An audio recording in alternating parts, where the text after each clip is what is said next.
sabathi ayibenhle kwabangcwele Nanda 88.4 FM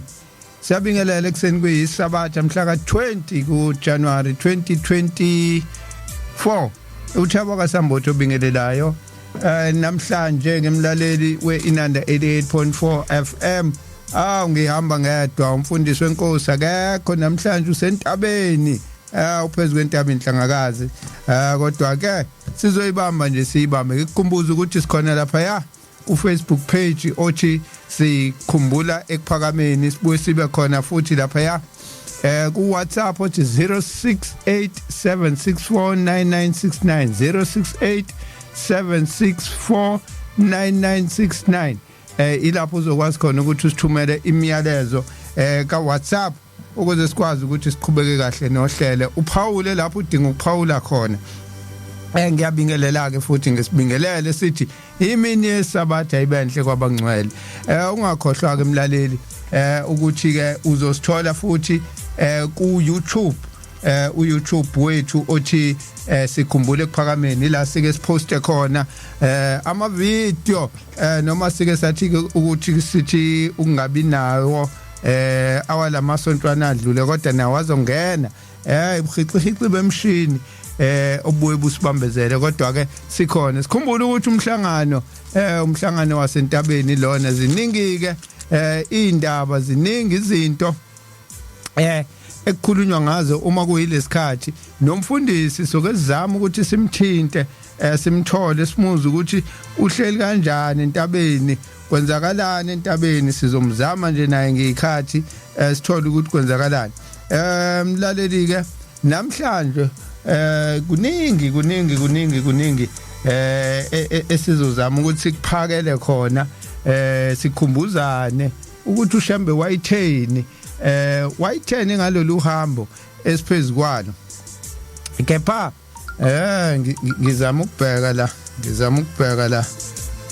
ngizama ukubheka umfundisi la ukuthi ngiyakwazi ukuthi ngimthole mfundisi ngoba sizomdonsa khona entabeni ngocingo sithola ukuthi yamthola yini phezulu kwentaba la ekhona kodwa singakamtholi umfundisi kukhona imfundiso la ziningi ebengifisa ukuthi ngidlale mlaleli ke bohlelo njengoba kuumhlangano wasentabeni ngike ngazizwa nezinye intshumayelo ebeyikhulunywa bevuselela abafundisi benkosi bevuselela beshumayele njalo besikhumbuza ngalendlela esimele sihambe ngayo ngoba kubalekile ikhona lokhu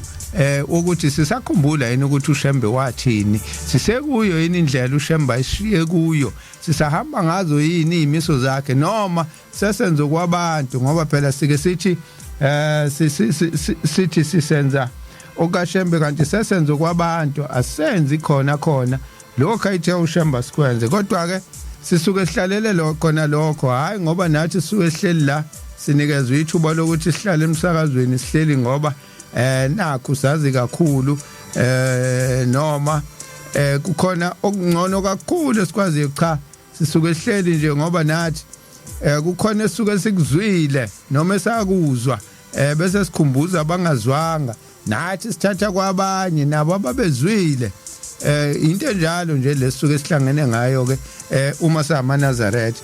umjinto umfoka amadlala lo lokho ekhala la ngemuva ethi wangidala uNkulunkulu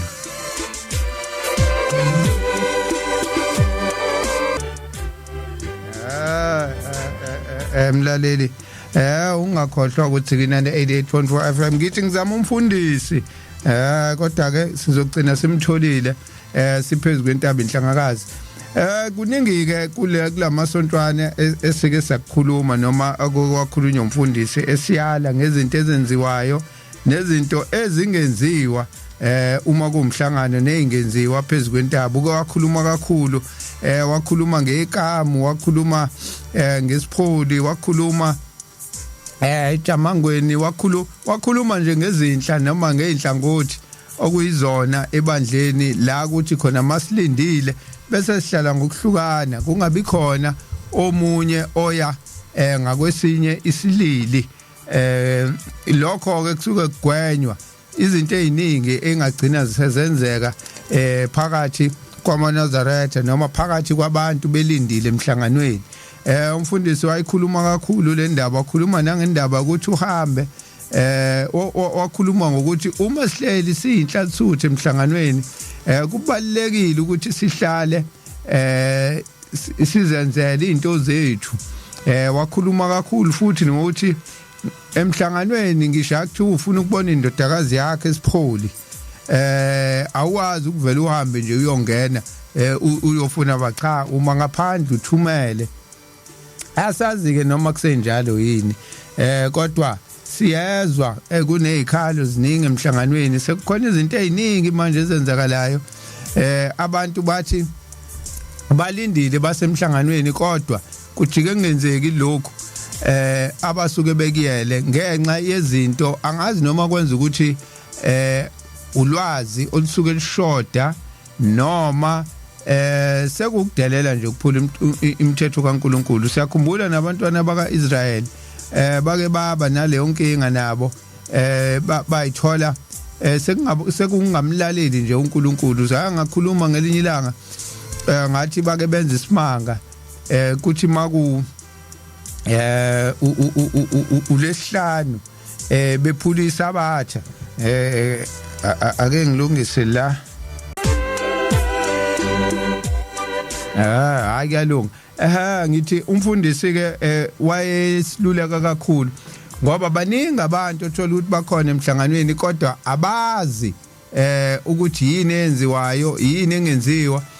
Utholeke ukuthi ke nezingane ezifikayo zikhula kanjalo, zikhula zingayalwa noma zingatshela ukuthi yini eyenziwayo yini engenziwa. Umfundisi kusuke sesikhumbuza lokho masithi sikhumbule ekuphakameni ukuthi cha ekuphakameni wasekuphakameni kwakwenziwa kanje, kwangenziwa ukuthi nakho kwakwenziwa nakho kwakungenziwa. Ngabe ke namanje sisenza njengoba kwakwenziwa yini ekuphakameni. Uma ke kungasenziwa yini le dala ukuthi kungabe kusenziwa ke lokho ekufanele ngakuyenziwa. Ubani osikhiphile la kuloko kufanele kuyenziwa. Ngine clipanyana nje incane engizoyidlala ngoba sike sathi ukuvakasha mhlambe emasontweni amabili edlule sayobona umvangeli uncwane ngala kwelakaZulu phesha ngithi nje phesha yakothukela bese yombona kukhona ke okuningi eAfrika sichazela khona namhlanje. Bengithi ngizodlala into yakhe ende ngiyabona ukuthi hayi uNkulunkulu akavumanga ngoba excuse me nayi ingekho la emgodla godleni kodwa ake sicaphune nje lokho okuncane okukhona simuze ukuthi uthini.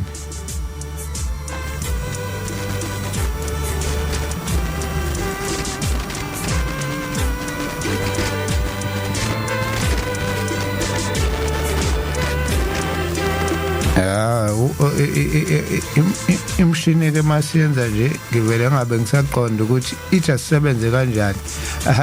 Kodwa ke kade naye sithi ake siyomotha nje asidonsele emgodleni wakhe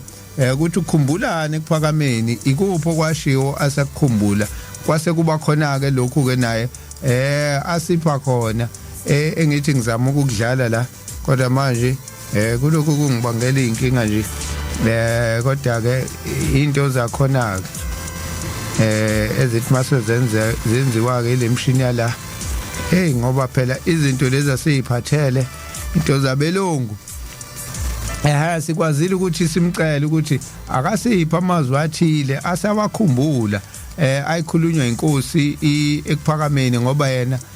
noma acelwa kubaba mkhulu noma waba isiprofeto sika baba mkhulu kodwa ukhulele enkosini ilanga. Umfundisi ukakhulume ngaye futhi athi babefundiswa uyena uSonto Sikole ekuphakameni uyena owayiphethe izingane so okuningi wayeka naye akuthole kuye akhumbuleke lokho asakukhumbula ahlanganise nako lokho okwakukhulunywa inkosi yasekuphakameni. Kodwa sizoyidlala ngenkani noma ingavumi izogcina ivumile ngiyibona ukuthi ayifuni ake ngizame ngale ndlela. Mina mfaka goba bhuti wami ngithi kongcona ngisho nokugebha kwey'nkunguluza. Bafethu kunento ekusafanele siyishumayele emathempelini masithola ithuba ku-23 ngoba ngazi uma ngabe ungayishumayela ngesabatha kuyinkonzo yofakazi hlobo luni lesoka ongalisebenzisa. Mina nje ngicasulayo ngiyahlula ukuyihloniphisa nokuyimbathisa le nkulumo engizoyikhuluma la. Bafowethu abafana abancane bezemva kwethu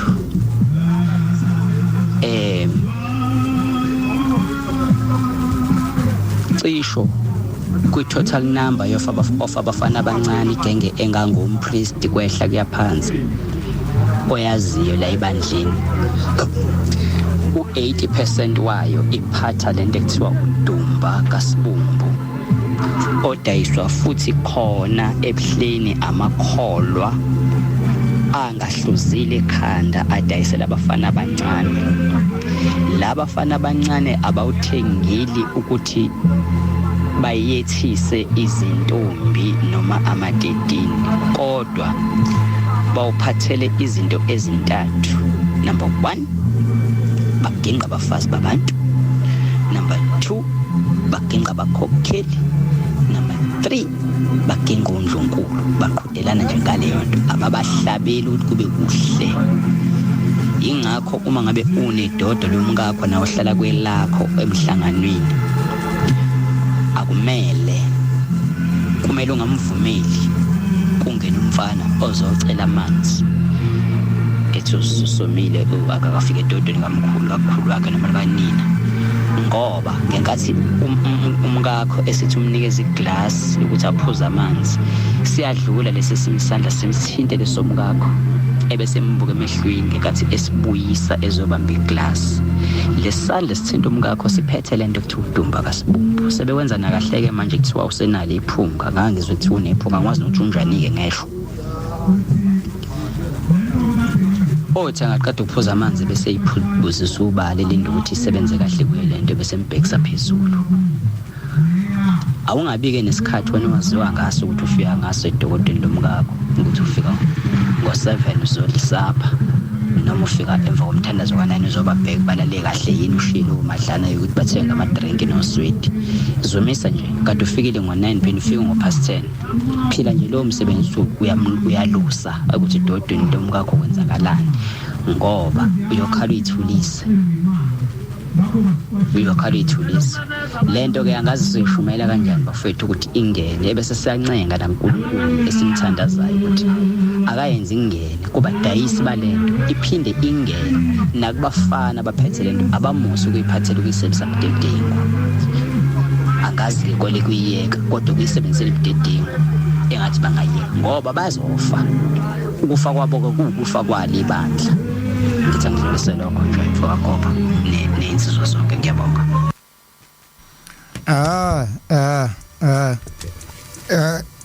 Into yenza ukuthi ngiyidlale le clip le ukuthi vele isigcwele izinkundla zokuxhumana, igcwele yonke indawo. Ngayithola nje ngisho kumuntu ongelona ngisho iNazaretha wangizwisa le nkulumo ngabothi sekonakele kodwa iyona lento ehlala isho umfundisi yokuhamba inhlaluthuthi ingene la ngafanele ukuthi ingene khona, kanti ke sekukhona ke nezonakali ke manje seyihamba ziyongena la ngafanele ingene khona, bese ke kwenzeka ke lezi zinto ke lezi ezifana nale esizwa kuthiwa iyenzeka. Ngiyala njalo umfundisi, ngiyayizwa nalensizwe ekhalayo la ithi kufanele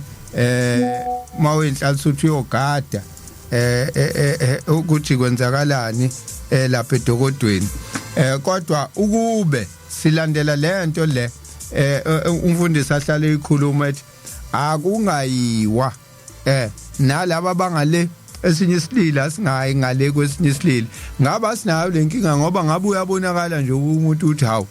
uzuyongena ngale uyofunane, ngoba makhono omfunayo uyambiza eze ngaphandle uthumele, kukhona abaphathi, kukhona yonke into bezela ngaphandle. Sekuyabonakala ke manje ukuthi uShembe wayengadidekile mhla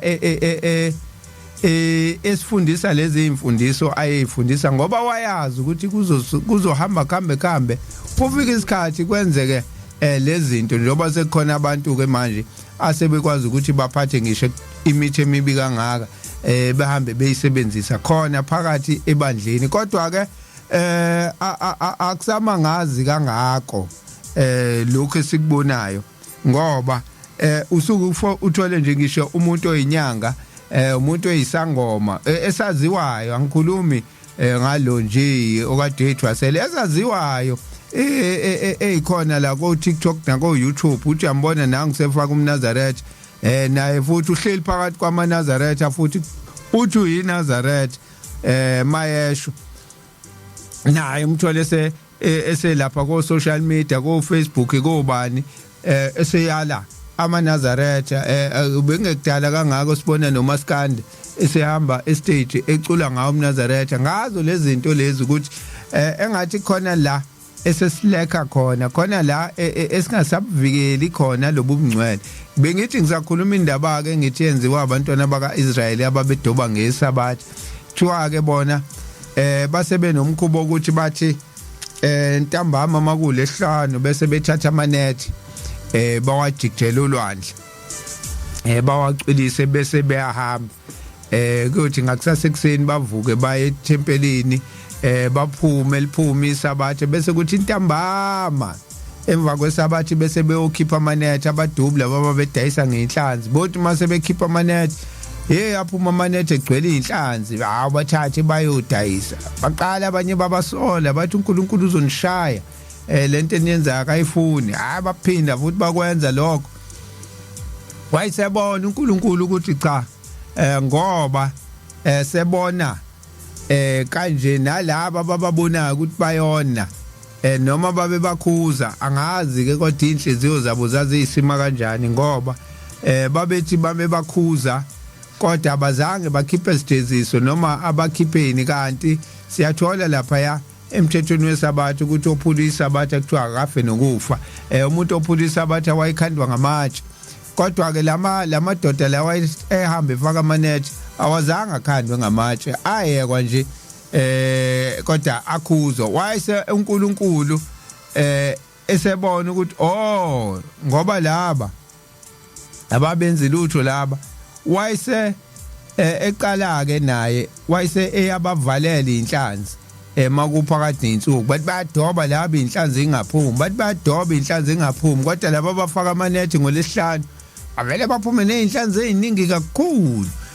uNkulunkulu ke emva kwalokho wayeseyaqala eseyivalile lezi inhlanzi base laba abanye kade bedoba phakathi nensuku bethi bagcina isabatha bona badobi ngesabatha wothawu nangu uNkulunkulu akabenzi lutho nje laba abadoba ngesabatha kodwa kunalokho banika ofisha abaningi kakhulu okusho ukuthi akuyona inkinga ukudoba ngesabatha nathi asihambeni siyodoba nabo baqala ke manje benze kwawukuphulwa kwesabatha kwabantwana bakaIsrael okuyikona kwahamba uNkulunkulu wagcina sebabhubhisa bonke ngoba sebephula umthetho wakhe nathi ke kube njalo sike simbone umuntu enza into singakhuzi sithule nje noma sisikhulumele phakathi kodwa kungabi khona inyathelo ezithathwayo ukuthi lo muntu wenziwa kanjani njengoba ephula umthetho njengoba ngilinganisa nje izangoma nani nalabantu abaculayo abenzani osubathola umNazaretha usebefaka umNazaretha akekho buza ukuthi hawu linsizwa yayisibhabhadiswe nini ngoba ayikhumbuli ibhabhadiswa lesangoma lesi sabhabhadiswa ubani ngoba phela siyasazi lapha ku TikTok sabhabhadiswa sasiphuma futhi siphinda futhi siyokwenza le zinto esizenza abadayisa igubhu benze yonke into uyababona ngesabatha abafaka imNazaretha futhi bayayishutha bayipost engasazi ke noma basuke lokhu bekwenzela ukudonsa amaNazaretha kenezwa ngakubona athi amaNazaretha hayi nangu nje sisabatha naye futhi akakhishwe ebandleni kusho ukuthi into ayenzayo i-right bagcina ke sebenza zonke izinto uzweka abantu ke sebethenga nalemithi lenkosana kade ikhala ngayo ngoba umuntu owenza lento hayi impela nami ngithi ngiyacinga hayi ngawuza umkhondo wakho ukuthi ukhondo hawu kanti into eyaziwayo ngempela le kodwa manje akenziwa lutho umuntu oyenzayo isikhathi ke manje u5 o'clock sizothi ugwinya amatshe bese siphinde sibuya bese sizama umfundisi sibone ukuthi siyamthola yini bese siqhubeka nalo uhlelo sithi sikhumbule ephakameni nanda 88.4 FM le esekuye njengamanje Emini sabatha ibento abangcwele uhlelo sikhumbule ephakameni nanda 88.4 FM uThabo kaSambuthi obikendela hayi sengigawuleze ephuka kumfundisi kushuthi network lapha entabeni hayi into engabona kodwa ke ake singene kule clip ekade ngithi soyidlala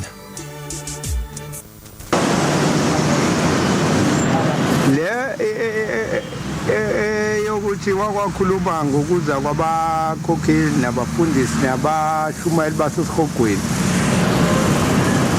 ethi bazoba khona wayethi bazoba khona wayekhuluma phezulu inhlangakazi yebo icela ukuze nako ukuthi kokwenze njani ngoba sesibabonile napha becela amafoni mhlawumbe uqalele nonyaka mawusawukhumbula uthi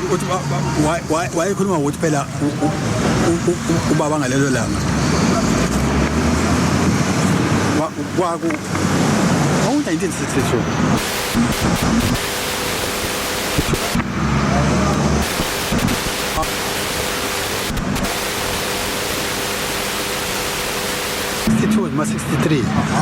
63 ya uthi phezu kwentaba yenhlangakazi uma ikhuluma uthi ukuba niyabona lento siyibonayo thina woshema ngibe niphethe kahle niphathe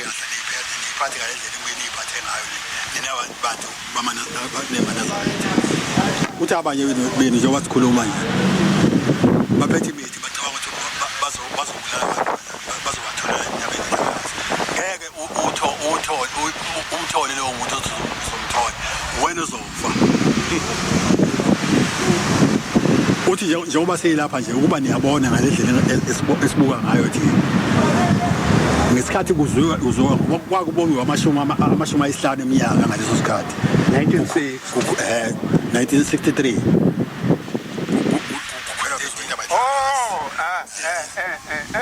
uthi ukuba niyayibona into esiyibonayo nanokuthi niyiphethe kahle ngendlela eniphethe ngayo abe niyayibona into ephakathi kwethu ngesikhathi bezwa basezulwini lezidalo zizwa ukuthi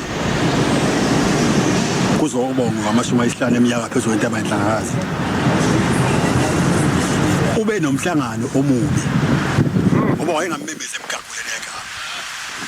wayethi niboqaphele nabommemeza ngegama lokho wakusho emzini wasephakameni ekhuluma ngakho ukuthi asiboyiphatha kahle singabokhuluma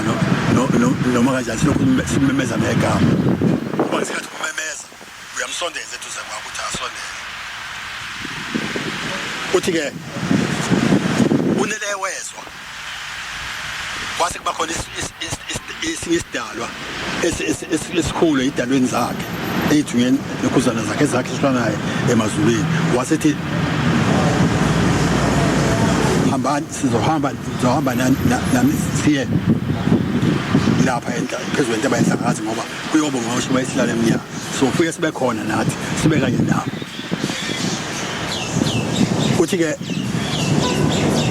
niyazi manazalisa ukuthi khona isikhathi esizayo lapha phakathi kwenu lapho abantu omubi njengoba befikile nje uzobenza ukuthi bathande ikhundla bonke befune ukuba befundisi befuna ukuthi babe abagcotshwa babe abavangeli babe abakhokheli babe abashumayeli babe abaphathi bayoyisebenzela leyo muntu kodwa ngeke babone ngoba njengoba ungakafiki isikhathi sokuthi sebehlukanise abantu abagcotshiweyo kakhulukazi abashumayeli ngeke ubabone ngoba kodwa bawe bephakathi kwenu uyombona umuntu ngoba ethi ngigcotshiwe mina ngokuthi uma ugcotshiwe ugcotshelwe bantu ugcotshelwe ukuthi mawushela abantu leyo nto awufanele ukhokhele abantu bakaNkulunkulu kuphela ukuthi baphume kokubi benze kuhle na wathi unele wezwa umubi ukuthi kuzokuwa lapha phezulu kwentaba yenhlangakazi uzokwenza ukuthi wasethi nizohamba nani niyoba khona phezulu kwentaba yenhlangakazi nibe khona nisebenze umsebenzi engithume wona ukuthi ifike niwenze ngaleso sikhathi ekhuluma baba basebozela bonke abantu bafike ukuthonga bonke abantu nami uqobo lami babavukela ukuthonga uthe he sefikile sekhona phakathi kwenu uthi niyazi ukuthi kuvuke ngisho abantu abalele uthulile emhlaba akade balala uNkulunkulu bavusile namhlanje ukuthi babe khona lapha phezulu kwentaba enhlangakazi ngani ngoba kuzobonga ukukhuphuka kaHlembe amashumi ayisihlanu eminyaka ekhuphuka phezulu kwentaba uthi ke niyobabona labo bantu niyokwazi ubahlukanisa ngoba bayawe bethanda kakhulu izikhundla bayawe bethanda ukuthi bazisho ukuthi baqoshiwe bawukuthi kodwa ngokusetha kaNkulunkulu inkinga enkulu bayawe bewephula bewona ukuthi niyazi ukuthi ngalesikhathi kuyobe sekubusiwe phakathi kwenu sayethuka bonke asiyethuka sobe sekwenzela uma ikhuluma yalo sethuka ngempela ngoba utshwala babe satshwa kakhulu lapha iphakathi babe satshwa ngempela namhlanje kodwa kunjalo eMnazarethe abagcotshwa nabo qobo labo sibona abeza utshwala emisini eMnazarethe namhlanje umvangeli unjengezincwane bayamazike abaningi abadala usekhona abanye basebethi hayi amsekho cha usekhona umuntu omdala kade sitshela yona lento ukuthi ngo1963 kugujwa 50 years uShemba anyukela entabeni yasenhlangakazi wakhuluma lamazwi esesibona namhlanje kwenzeka ethi namhlanje baphumile abasesihogweni nabo bakhona bakanye nathi la phakathi kwethu khona indaba ayisho ke wathi wazi washo ukuthi bayobonakala ngani uthi kuphuma abaphathi bakhona kuphuma abashumayeli bakhona kuphume ngisho abafundisi bakhona nabakhokheli bakhona bonke bala bazohlala nani eMnazaretha bayoze baniphathele ngisho ukudla kodwa konke abakwenza nina nize ningafani nabo niyobabona ngani ithi inkosi yasekuphakameni niyobabona ukuthi bawupenda imilomo yabo ibebovu bawupenda nezipho zabo zibe bovu ubaba omkhulu kanti lesona lesiprofeti wayishilo makushiwo ngo1927 naye esho yona lento ethi bayeza ethi niyobabona ngemilomo emibovu nangezipho ezibovu boba nenwele ezinde njengamashobe njengeshoba lehashi namhlanje siyababona labo bantu phakathi kwaMnazaretha uthi ke umvangeli uncwane lana yathi inkosi ilanga labo bantu bothi mase befikile phakathi kwaMnazaretha bayothanda izikhundla bayothanda kakhulu izikhundla bathi mase begcotshiwe kodwa bangasho lutho lashiwo uShembe akukho abawukutshela abantu okwashiwo uShembe ukuthi cha sizokhumbuza abantu ukuthi uShembe wayithe watch baningi kabanye nathi sike sithi phela sibona umgcotsho mhlawumbe esibameme njengoba namanje i-open invitation ivulekile ukuthi sithi sikhumbule kuphakameni abeze abantu abathi bayizwe inkosi ikhuluma yathi ukuze kulungise uMnazaretha kungabi imina la studio sihleli nomfundisi sihleli nomwandla ithina nje sihloko esikhuluma ngathi thina sodwa cha sivulile nje invitation abanye baze bathi kumina ayindaba ningammeme ubani ngithi mina ngoba yamazi nje indaba wena ungamtsheli ukuthi uyacelwa eNanda FM azokhuluma indaba kaShembe ukuthi wayitheni uShembe noma usinikezeke usixhumanise nawe wena omaziyo phela thina sikwazi ukuhamba siyoqukula umuntu simthathe simlethe la e-studio yingakho sike sivula open invitation ukuthi asikhethe hlangothi laMnazaretha ngoba okubalekile sisuke sikucela noma sisuke sikudinga thina ukuthi uShembe wathini uthola abantu ke besaba ke manje bona laba bathi bayazi indaba kaShembe masuthi ubabizela emhlakazweni asaba umuntu athi usaba ukukhishwa la ekhona manje bese uyabona ukuthi hawu indaba engaka uShembe ashiye ikhulumile noma enazizwe iminyaka emingaka nihleli naye waphinde wanipha iminyaka eminingi emhlabeni ukuthi niphile kuneyigemegeme eziningi ezenzeka la emhlabeni baningi abantu abangaphili manje bayagula abanye bashona abanye ingozi kuningi ubugebengu la ngaphandle uzovela ubulawane nje nento engekho kodwa uShembe usagcinile wakuvikela kuko konke lokho lamazwi wawezwa kuShembe wakhuluma ongasafuni namhlanje ukwadlulisa uwadlulisele kwabanye abangawazwanga kanti wagcineleni yena uShembe emhlabeni ukugcineleni kahle kahle ileyo nto esuke siyicela nje kubantu ukuthi cha uma khona omunye ozofika azokhumbuza abantu ukuthi cha kwathiwa nangu ke umvangeli la uncwane esikhumbuza ethi inkosi langa yasho yathi bayeza yathi bafikile abasesikhugwini sebephakathi kwaManazaretha 1963 isho ukuthi bekunomhlangano omubi wayesethi naye uzwile ukuthi amaNazaretha azobehlangene ezogubhukhuphuka kaShembe ngakho ke naye usekhipha ababo ithi inkosi langa kuzovuka nabafa ababi imoya yabo izobuya sike sikuboneke lokho ke namhlanje sekwenzeka ngempela kwenzeka izinto esasingakaze sizwe kuthiwa ziyenzeke kuphakameni sasazi ukuthi umuntu mayeke wahamba emhlabeni emva kokuthi sehambile emhlabeni emva kwezinyanga ezintathu wenzela inkonzo yembali leyo nkonzo yembali kusuke kubheka umoya wakhe ukuthi uma kungenzeka ukuthi wathi sehambile kwase ungabe usafikelela kulomuzi okhanya ngaphezulu kwelanga nenyanga noma ithuna lambamba ngendlela thini bese yokwenzela inkonzo yembali axelelwe ukuthi umoya wakhe awukhululeke ukwazi ukuya ekhaya uma ungafikanga ekhaya omunye ubese ethola ithuba ngale nkonzo esuke yenziwa nangale mnikelo esuke inikelwa ngoba iminikelo ayipheli ukunikelela abantu abangasekho ulokubanikela uShembe wayenzela lokho ukuthi uma ke bengafikanga noma akuthiwa bayenzela inkonzo yembali kodwa okungenani abathola ithuba lokukhuluma noma afike nje umuntu emndenini athi awu sibani ithuna lingibambile angikwazanga ukuphuma ngisacindezelekile namanje ngicela niyonginikelela enkosini yasekuphakameni kwenzeka ukuthi mina ngicela niyonginikelela enkosini yasekuphakameni kwenzela into ezifana naleyo kodwa ithi inkosi ilanga inkosi ngithethela seyithi inkosi ilanga ithi omubi ubakhiphile abashumayeli wabakhipha abafundiswa khipha konke inhlobo izinhla ngisho abaphathi nabakhokheli wathi abangene phakathi kwaManazaretha sithola ukuthi namhlanje kukhona abantu abangayazi ngisho ukuyazi leyo nkonzo ekuthiwa inkonzo yembali into eyenzakalayo kunokuthi kwenziwe inkonzo yembali sekufika abantu phakathi kwaManazaretha abathi bona bangenisa imimoya bangenisa abantu abadala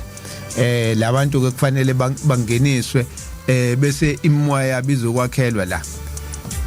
kungebe yini ukuthi le mimoya elandwayo kulandwa ngisho imimoya yabantu ababi izofakwa phakathi naManazaretha kulandwa abathakathi kulandwa yonke into nayi le clip ekade siqale ngayo la imbi kabi le nto ukuthi ungayizwe isiyaziwa nabantu abangewona amaNazaretha yimbi nje futhi nakona amaNazaretha uthi hawu sekunomuthi nje omubi kanje udayisa phakathi kwaManazaretha akubona yini le moya le eyayishiwe inkosi ilanga ukuthi sifikile phakathi kwaManazaretha iyona le engafuni ukuthi kukhulunywe ngemthetho kaShembe kunalokho nje bakutshela ukuthi bagcotshiwe bese ke kodwa ukuthi mase kwenzeka izinto eziphambana nezwi likaShembe ungabezwa besukuma beyiphikisa noma besukuma beyinqanda ukuthi cha lokhu akwenziwa ke la kuleli bandle lokhu akwenziwa la umuntu owenza lokhu cha uyakhishwa nje akahambe aye la ezokwamkelwa khona ukuthi aqhubeke nalokho akwenzayo siyamazi kuSathane ukuthi uhlakaniphe kabi ngiyakhumbula ngithi seminyakeni emibili noma emithathu edlule kwathiwa sekuzoba nebandla lisemthethweni Satanic Church la eThekwini ngiyakhumbula kwakuthiwa headquarters yale seBhalisho. Hawu kuqiqi akuphelanga isikhathi esingakanani mhlambe nonyaka uphelanga sekuthiwa selikhonjiwe impela seliseBhalisho leli bandla. Hawu sithi siyazwa lo kade umolwalo hawu sephendukile futhi useyishiye phansi lento usewumKristu futhi. Ngiyacabanga ukuthi kodwa lokho kwakudalwa yini ngike sike sisho la nako asilungiseni ngisanda kuyikhuluma lento ngithi mina omubi uhlakaniphe kabi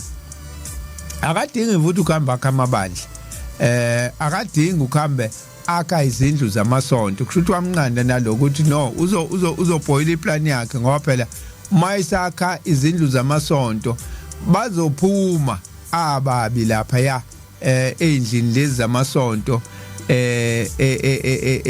eyikhona bese bengawenza umsebenzi abathume wona ukuthi bayenza ngoba into ayenzayo umubi ungena emabandleni avela sakhiwe bese fika eshintsha ukukhuluma khona uthi uyazwa sethini umfundisi lapha ya ethi cha umthetho wabethelwa awugcina umthetho bese uxaka ukuthi hawu ukhuluma kanjani umuntu mayesethi umthetho awukho umthetho wabethelwa ekubeni uma umthetho wabethelwa yena enawo kodwa umthetho wokuthi kuleli bandla lakhe kungenwa nini ngizothi lakhe phela ngoba phela mayisethi umthetho awukho akuselona likaNkuluNkulu ngoba uNkulunkulu unomthetho kungenwa nini kunomthetho wokunikela kunomthetho wani ukhona umthetho wemali ukhona umthetho wokunikela ikhona yonke imithetho kodwa ongekho umthetho ilo kaNkuluNkulu athi wona wabethela leyo nto ke ifuna uyibheke kahle mase bethi abantu baphila ngomusa kodwa uNkulunkulu abumthetho awubeka ukuthi imuphi lo mprofethi uNkulunkulu abesemthuma emhlabeni athi hambe yotshela abantu ke manje ukuthi sekuphilwa ngomusa nami ngike ngicinge ngingabe ngisathola ukuthi le ndaba leyo ukuthi kuphilwa ngomusa ivelaphi kahle hle ubani lo waqhamuka nayo lento ukuthi umprofethi owafika emhlabeni wathi imithetho kaNkulunkulu ayisagcini nakhona ke la phakathi kwaleli lobuNazaretha ibandla sesibone ngathi sekuphilwa ngomusa kakhulu ayisekho indaba ukuthi akuphilwe ngomthetho kaNkulunkulu sekuthiwa sekuphilwa kahle manje ngike ngezwa omunye impela shethi cha hayi makuthiwa kusakhunjulwe kuphakameni ha kungakhunjulwa lo liyalaka sekuphilwa kahle manje kusho ngenye indlela sekuphilwa ngomusa ibuyela khona kulento le esizikhulunywa amaKristu ingena kancane naseNazaretha manje usuyayibuza ukuthi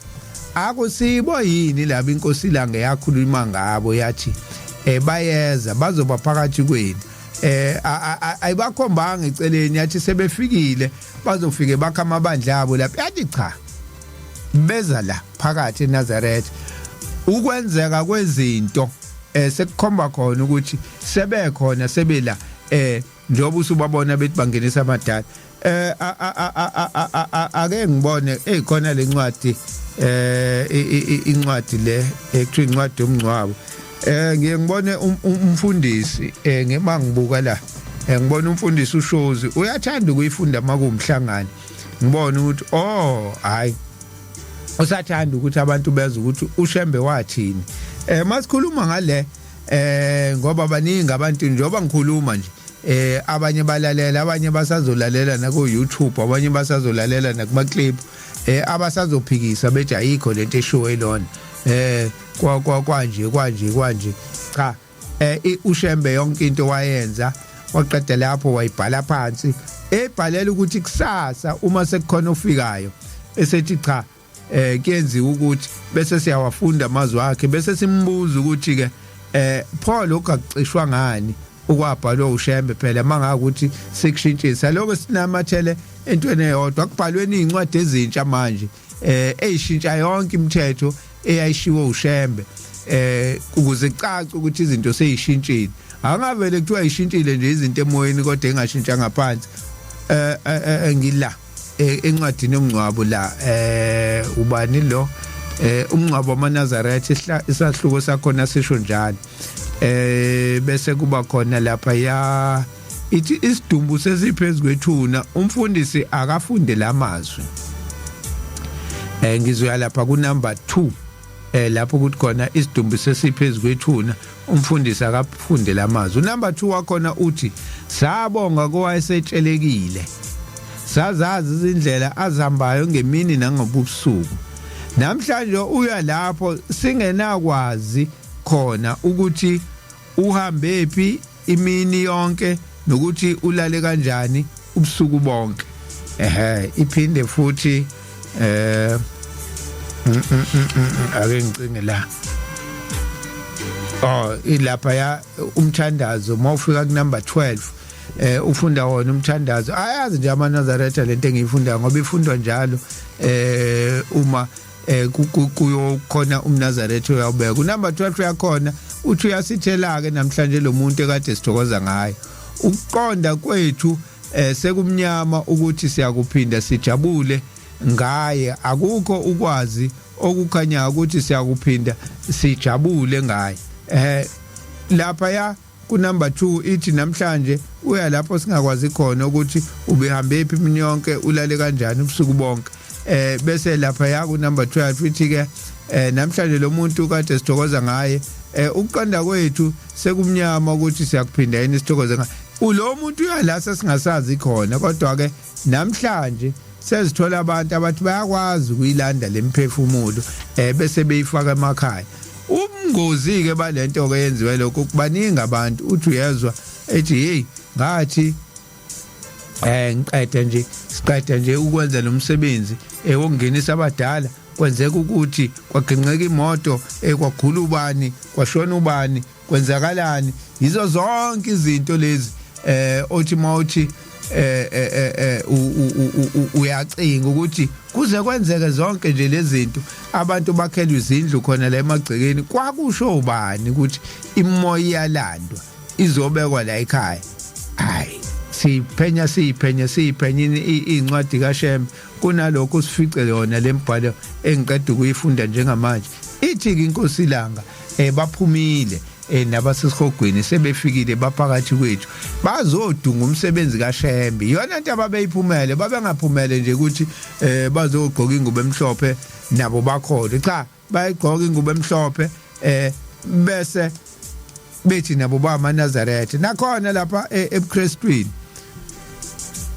bayagqoka imfaniswano yezinkolo bafake yonke into bese uyabafica lapha ya hayi sebebhizi kakhulu nabo sebeyafundisa sebenza izinto eziphambene nalezi amabandla athi ayayifundisa futhi bajwayele ukuba bagcotshwa labantu kakhulukazi uSathane akanazo isikhathi sokuhlala emuva uthi mayifika phakathi kwebandla ufuna izikhundla ufuna ukugijima ahlale phambili ukuze ezokwazi phela ukuthi ibandla leli akwazi ukuthi alwayinde kakhulu ngendlela efiso yena isikhathi manje is 5:30 ekseni uhlelo sikhumbule kuphakameni uThabo kaSambothi lo enhleli naye inkosi ayivumanga ukuthi sibe naye umfundisi uMhlongo awu nangu ngisathi inkosi ayivumanga ukuthi sibe naye umfundisi uMhlongo awu wacisha manje umfundisi ngisathi ngiyajabula ukuthi nangu umfundisi wavela walivala mfundisi yebo futhi hawu ngiyaqala ukuthi ngisathi ngikhuluma ngawo ngithi mina inkosi ayivumanga namhlanje ukuthi sibe nomfundisi uMhlongo la vele yakhala ifoni mfundisi akubokala kodwa ke hayi kumnandi kupholile ilanga likhona konke kuyenzeka mfundisi awubingelele kumlaleli hayi bese ngiwachithile lamanzi ngathi mina hayi inkosi ayivumanga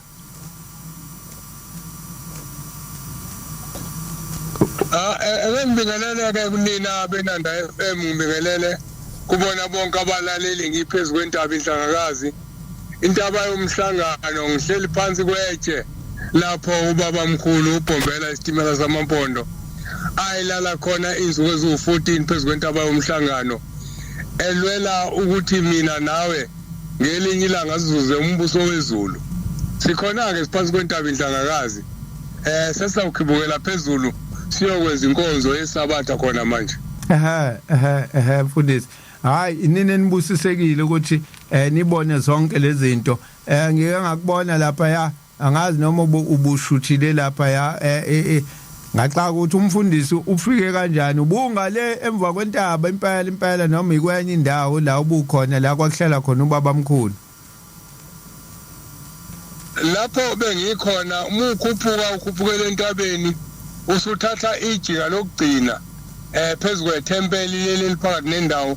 elu number 5 la goqwa khona noma elu number 4 kukhona indlela ehamba lapho uyona eyalapho ubaba mkhulu ayehlala khona la ngifice khona indawo enhle ungathi khona umuntu ohlalayo oklinayo khona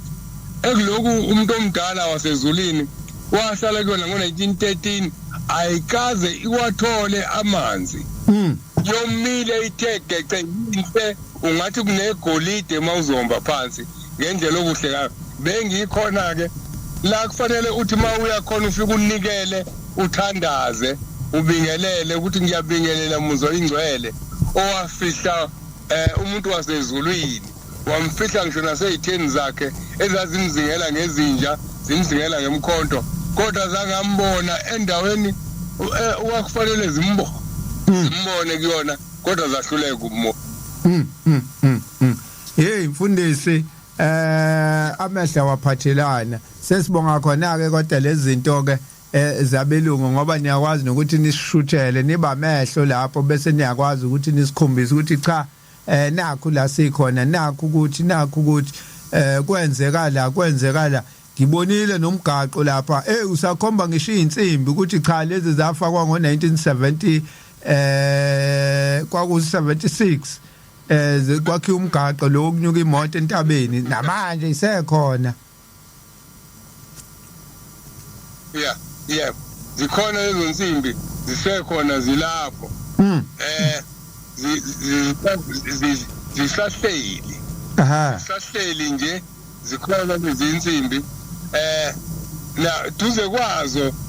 kunamanzi wabonile phuma lawo manzi aphumayo namhlanje aphuma engathi akaze ame kanti akangababikho kodwa namhlanje aphuma yaphophoza amanzi lawo ayephuza uBhombela ayeqhamuka kulelo chibi elaliphuza yena yedwa hey sesithemba emvule khona namhlanje ya aphuma into ongayazi ngiyakhumbula mfundisi ukuthi phela la amanzi noma lingananga abephuma makuJanuary aphinda avaleke abephinda avaleke impela kade kungasenzeki kodwa namhlanje ayaphophoza ngikhuluma nawe nje la emgwaqweni ayayiphophozela amanzi ngicabanga ukuthi ke uzobathumelela mhlambe bonke abalaleli bethu abahle namaNazaretha abone ukuthi nanku umthombo la kwakuphuza khona uBhombela isitimela samampondo ehambe kufuna mina nawe mfundisi uyazi ukuthi ke sithi siyakhuluma la isikhathi lesiphele umuntu njengamanje ulalela uthi cha ngifisa uke entabeni mina hayi ngifisa uke entabeni kuzokwehliwa nini ofisa ukuza angenze njani ofisa ukuza onemoto njengamanje angasuka ngemoto afike abuze eMantomela indlela engena enhlangakazi ofisa ukuza angathi mefona afone kumina 0606131515 ngimnike i-location yala awuzoyangene namhlanje ofisa ukuza kusasa ngoba kusasa usuku lokugcina usuku lokuthi labo bantu okulokubazalwa bamaNazaretha kodwa bengaze balibeke itshe ntangakazi engicabanga ukuthi noma uhlela usekhona uyubona ukuthi engathi angenzanga kahle bengalibekanga itshe la bekwa khona uBhombela unomehlula zikhona indawo yiningi yebo kodwa njalo utalulambile ukuthi angaze nginyathele la nyathela khona angaze ngiguqe la guqa khona abantu besemqoka ke le ukuthi kumuntu onesifiso akangithinta ngimchazela indlela ahambe eze azobeka itshe ukuze ngelinye ilanga mokuthiwa netshele igama lami ngiyolifumana khona ngoba uma uposa incwadi ngeke uthi incwadi yakho ufuna iyenhlangakazi bese uyiposa ngelinye ikheli uyoyiposa ngalelo kheli kuthiwa netshele igama lami ngiyolifumana khona uBhombela wehlona lithe solithwala kusasa ntambama esolithwala silibeke esivivaneni okuyilona okuyophenywa kulona lelathi musuhlubuka ohamba uyosiphula utshani la buka khona bese uthatha itshe ulibuyiselela walithatha khona isifungo sikamuka lapho ungakazi ulibekele lotshe awukaze ube nesifungo ufana nomuntu othi ngisebenza eThekwini ebesebenza eNanda noma esebenza ePhoenix uyafana nalowo muntu hayi siyabonga mfundisi bengifuna nje ukuthi sigcizelele lapho ukuthi cha anihlele entabeni nithi hayi kuhleli abaseginyezinye bodwa ngisanda kuchaza nje ngithi mina nala ohlelweni isikhumbule kuphakameni sihlale sibamema abantu ukuthi uma uthi wena wawukhona ngesikhathi senkosilanga ngisho akuthiwe sikababa bamkhulu wezwani kwathiwani owaza phela nala emsakazweni uzosicobelela owakuzwa ngoba uNkulunkulu usekuphila iminyaka eminingi abanye abantu abasekho abanye abantu bayadlula nje emhlabeni kalula wena walibona ilanga usaphila namanje lezi indaba ezingaka ohleli nazo ongafuni ukuzabela umhlaba abantu kanti bazoyitshela uba ngithi leyo nto kade sasisho sithi sivulelekile kumuntu othi yena wayekhona ekuphakameni uyakhumbula inkosi yathi ngeke ngadlala nale clip le kaMvangeli uNcwane ekhuluma ngo50 years owagudwa entabeni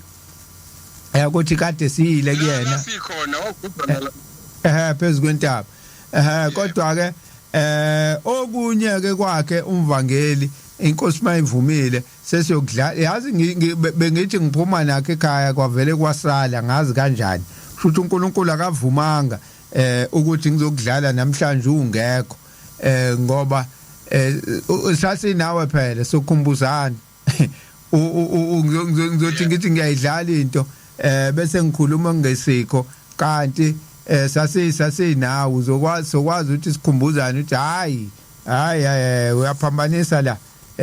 akashongo kanje wathi okunye ke vele ke wena uyakwazi ngoba wena wawukhona nawe kuphakameni kubalula ukuthi mase kumuntu othi wakhulela ekuphakameni nawe ukhona mfundisi nisuke senikhumbuzana nje ukuthi cha kwabanje kanje nikhumbuzane ugcina isihlangana indaba kodwa ke uNkulunkulu mayivumile ngesabatha elizayo angazi noma ukhona yini kodwa mawukhona sizozama ukuthi siyidlale lenkulumo soloko siyihlephula nje sidlala kancane izihlangane ngesabatha elizayo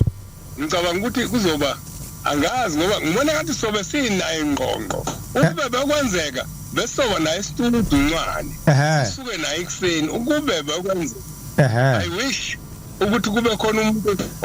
ofarisha ngemoto sifike sibe naye studio akhuluma e-studio bese sikhuphuka naye sibone sikhuluma njani kodwa nje ngifuna ukusho sengivala ngoba ngiyazi abalaleli manje bafuna ukuphefumula sisentabeni okwagibela kena uBhombela akuyona yaseGenyezini wonke ama-clip engiwavezayo akuwona ama-clip ebukhosi baseGenyezini noma ubuholi baseGenyezini ubuka Bhombela umnikazi uNazaretha noma ubani ofuna ukuza entabeni sisentabeni kaBhombela akeza akazovinjwa eGenyezini akuyona inhlangakazi yeGenyezini le yebo ekaBhombela umuntu ogulayo onesilonda esithi sengaze ngife ngigqoka umNazaretha angabhabhadiswa ngingagibelile enhlangakazi namhlanje angafika enhlangakazi kusasa angafika enhlangakazi mefike wathinta mina uyokhuphuka naye athi mbongeni Jehova ngoba elungile abekike agezwe megezwa kuyofanele ayijetha akagezwa inkosi yasegenyezini kodwa ugezwa nje ushembe umnikazi wentaba ngoba sentabeni okungeyona yasegenyezini iloko thabo ngiyazi abalaleli sebefuna ukuphefumula manje sikhona siphezu kwentaba inhlangakazi phezu kwentaba yomhlangano la kwagibela khona undaba zasuka entabazwe zehla zajula zakweliphezulu sithema zikweliphezulu zabanemvunga zavungazela zehlele emthandeni emzini wenkosi ubatshazwa amadoda silapho namhlanje Hey mfundisi hayi no hayi abalaleli hayi isikhathi sekhonyana ngoba manje phela manje bengikufuna mina ngo5 okungenani nakho ngangakuthola manje umusu uqhamuka usudlula nje ngeke kulunga uyizwile mfundisi ake ngiqale la u50 years lo ebekhulunywa ngawo umvangeli uncane bekhuluma ngawo wathi abasesihogweni bakhona baphakathi kwethu sizobabona kusho inkosi ilanga siyayibona ke izinto ziyenzeka manje eseyikhomba ukuthi cha sebeyasebenza impela ngoba yasho inkosi ukuthi sizobabona bazokwenza izinto eziphambene ziningi izinto ke manje eziphambene bese uthola labantu laba ithi inkosi kuyofika abantu abayothanda izikhundla kodwa abayange umsiza ngalutho ushembe ngoba bothi sebegcotshiwe benjalo kodwa ngeke baze bakhuluma imithetho kaShembe ukuthi uShembe wathi bayogcotshwa khona ugcotshwa kodwa ngeke bayifune babaza kodwa imisebenzi yokuphikisana iyobiphikisa imisebenzi babaza ukuthi imisebenzi yokuphikisana noNkulunkulu bakhe bobe bengayigcina imithetho yakhe uthi kuzofika abakhokheli basesogweni abakhokheli abazobe behuqa amashiya abakhokheli abazobe befaka inwele ezinde ezamashoba ehashi usho njalo namhlanje siyibonile yonke lento umuntu ubuka kuma social media uthola kukhona kule insuku ezidlule thabo kade sibona ku social media kukhona umkhokheli akagqokile uhamba bamfuna akagqokile kodwa umkhokheli kaShembe namhlanje sibona abakhokheli abanciphisa iphika kanti isiphike sokuvala amabele umkhokheli akasancelisi sibona abakhokheli namhlanje abapenda umlomo sibona abakhokheli namhlanje abapenda inzipho uShembe akhuluma ngabo ukuthi bayeza labo bakhokheli namhlanje fezekile namhlanje sibona abafundisi abayibekayo athi umfundisi engabekiwe kade umvangeli umuzwe hambe yoncenga encenga ukuthi abekwe akhokhe ibona laba akukhuluma ngabo ethi abayithanda bona abathanda imali abatholakala lapha encwadini kaTimotheo 3 muyifunda verse 1 to 6 iyasho ithi kuzoba khona abantu abathanda imali abangathanda uNkulunkulu umuntu ebithi umfunde kaTimotheo ngilithumete owokuqala 3 verse 1 to 6 izobe ikhuluma ngalolo hlobo lwabakhokheli lwabafundisi lwabaphathi lwabashumayeli lwabahlambululi ukuthi kuthiwe umuntu ethinte into engcolile u6 rand bese bethi bona hayi kwaku6 rand kuqala soku50 rand namhlanje bephandele ephakethini labo ngoba bathanda imali uselapho mfundisi siphinde sezwa iclip la yenkosana ebikhala kakhulu ngokuthi sekukhona imithi esiphathwa emibi umuthi omubi kabi osuphathwa lapha ya ekuthiwa udumba kuthiwa usungenile naphakathi kwamakhola lo muthi ngithe angidlale le clip ngoba manje vele social media igcwele yonke indawo nami ngayithola nje ngomuntu ongelona ngisho iNazaretha isigcwele yonke indawo ngase ngibuyela la ekutheni usuyikhulume kaningi lento yokuthi asingeni isilili kwesinye isilili kuze kwenzeka njena nje uShembe uyayazi into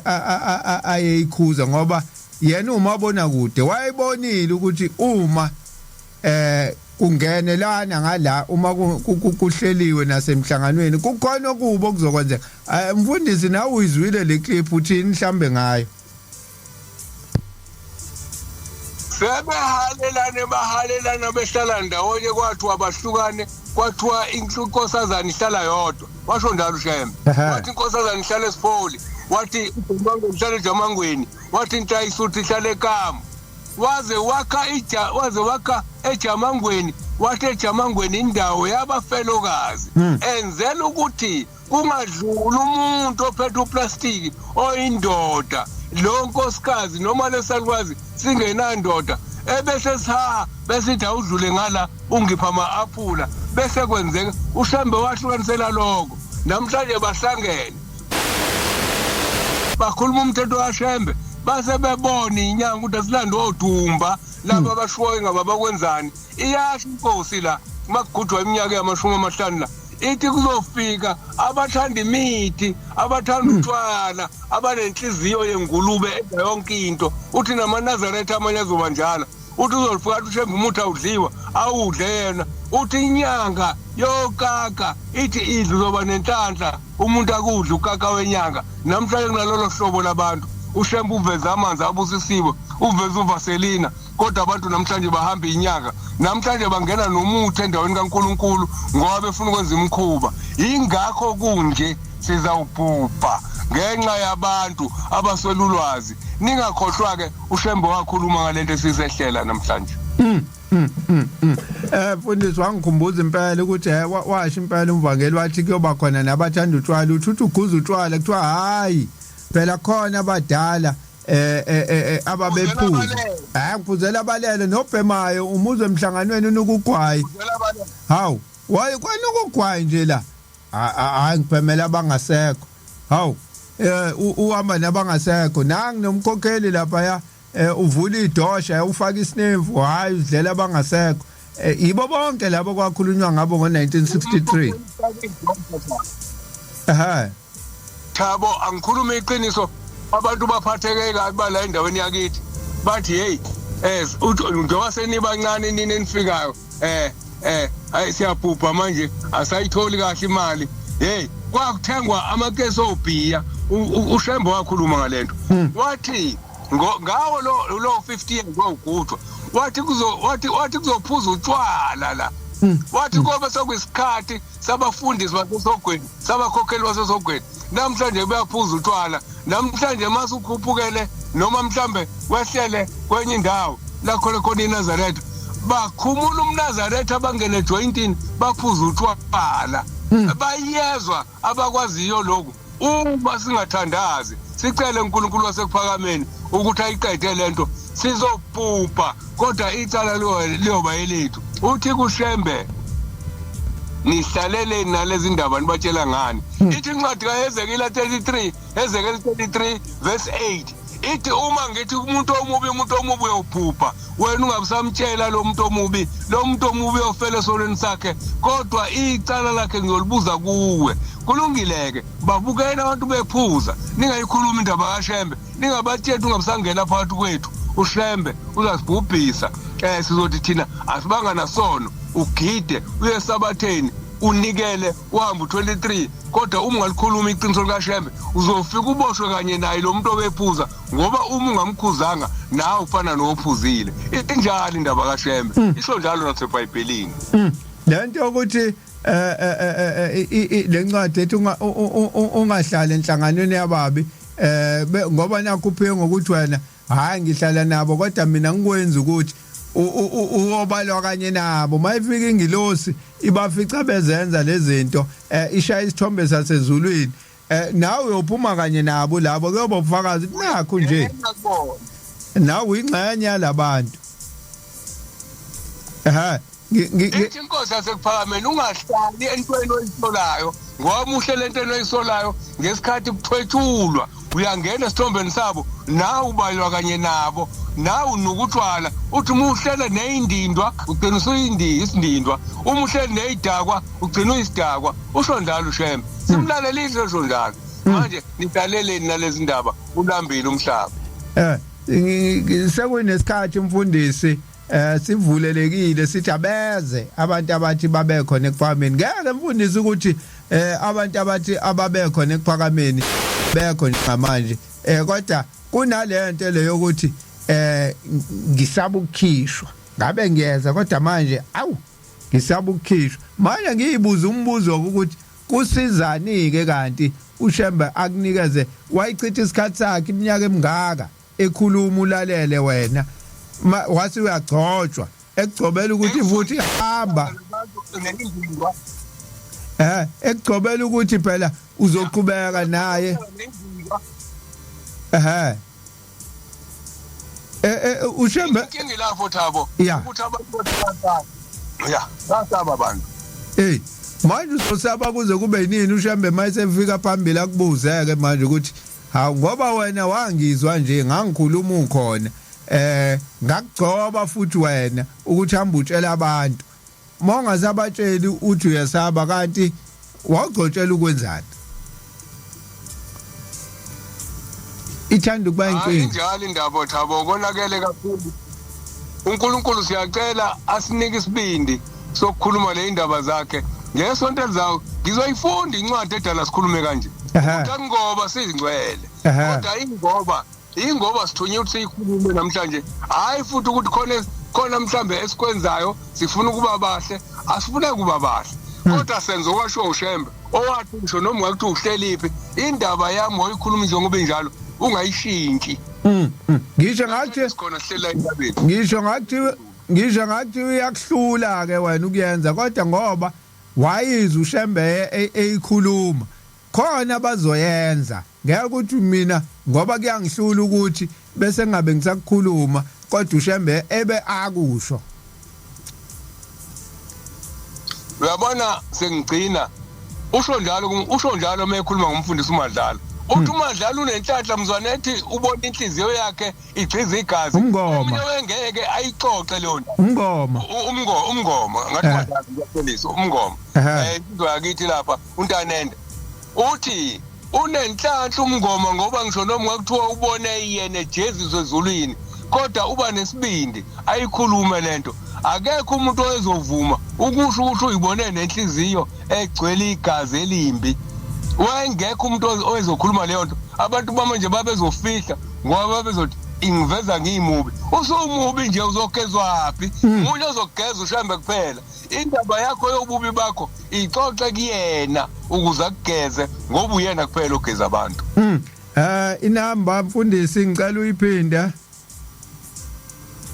inamba it is 060 613 1515 okay 060 613 1515 nazo umfundisi umhlongo engathi ngaba nesabatho nonke nathi siyibambile phezulu kwentaba inhlangakazi sithemba ukuthi uNkulunkulu uzosiloba sithemba ukuthi akazolizwa iphunga elibi njengoba abantu sokuthiwa kunomuntu ohayarish toilet alibeke eduze kwetende lakhe incwadi kaDeuteronomy 23 verse 9 uyifunde uzuyiqede uze ukuthi ithini ngokuba nendawo yokukaka eduze kwedokodo lakho ithi akube khona indawo ngaphandle lama toilet aseduze kwezindlu zenu nikuyiphi intaba nikweka abani intaba okukakwe egcekeni asibonge mfundisi sibonga kakhulu ukuthi uNkulunkulu avuma ukuthi sigcine sikutholile bese ngishilo ngathi uNkulunkulu akavumanga kanti angishaya eceleni uvumile nakho sibe nawe sibonga kakhulu umfundisi inetwork ivuma ngiphezulu kwentaba sibonga kakhulu umfundisi ake ngifundeke nami la ukuthi bathini nampo uPulenge sesiyababona sebekhona ngizwe ukuthi bathini ngiyabonga mfundisi hayi sizobuye sixhumaneke ngiyabonga baba ngiyabonga thank you mfundisi uJesu Mhlongo noma simbambe nje sekulethi kodwa ke siyabonga ukuthi uNkulunkulu uvumile ukuthi simthole ayikade umuntu ezame ake ngibone la uWhatsApp wethu uphule ngitsotshwe uthi ngiyabingelela Buthabo ngihleli nawe ngikulalela siyabonga izimfundiso enisipha zona amen ngibone futhi la khona ama voice note kodwa ke 9 imshini yethu yenza kancane ingavumi ake ngibona uphu Facebook wethu esigijime sekuona nje uFacebook wethu sibone ukuthi wona usiphatheleni sesibala imizuzwana ukuze siphume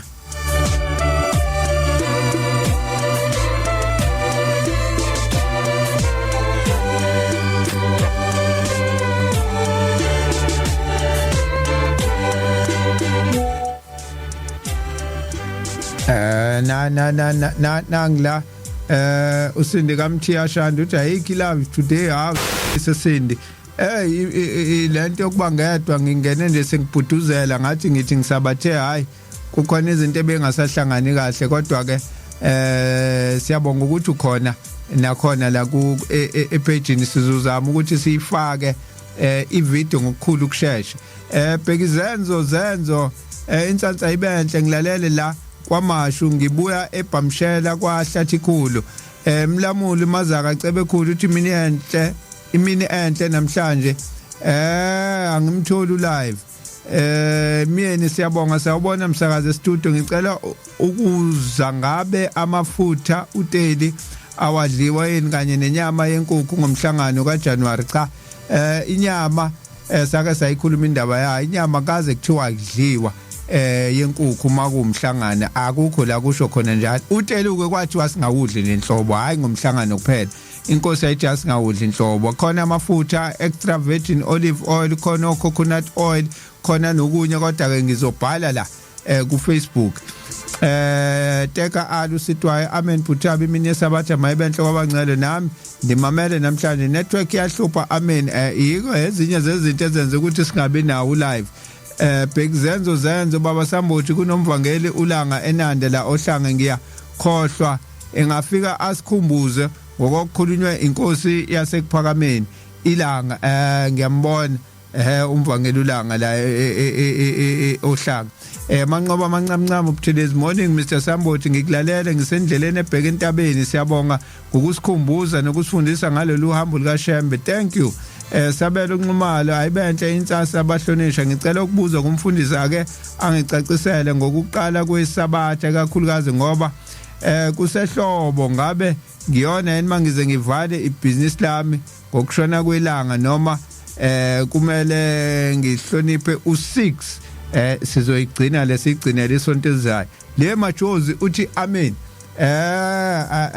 othi ngibona ukuthi lo WhatsApp uyavuma yena wawavuma ama voice note Thulani Mkhungo uthi mina yesabatha mayibenhle kwabangcwele amen siyabonga Buthabo ngokusitholela umfundisi Mhlonga sibonga uNkulunkulu wasekuphakameni bese ngeke simthole kuba kavuma ngoNkulunkulu ama voice note njengoba kadesho umunye umlaleli ethi network iyahlupha hayi nanka ayadrya nje sithi sabathe ayadrya nje awavuma ungena inkosi yomusa inibusise Thabo kaSambothi manje uyaphuma kusasa 9 ekseni kuyak 12 emini sithi asilungiseni no Queen Rejoice kanye nobaba uDimbani undaba enhle uFokamiyezi sizobe sikhona inkosi mayivumile siyaphuma ke manje sithi bonke abahamba endleleni abaye emathempeleni abaye emhlanganweni abagulayo abangakwazanga ukuvuka inkosi zibe nabo baye emsebenzini inkosi ihambe nabo sonke nje inkosi zisikhumbule namhlanje kuyisabatha amagama ethi alotshwe encwadini yesabatha alotshwe nathi ukuthi sikhona emhlanganweni noma sisela eyitudo nje kodwa sicela ukuthi sikwazi ukuthi silindele siulindele umhlangano khona sihleli emakhaya singahleli kanye nabahleli emhlanganweni inkosi yomusa izinibusisi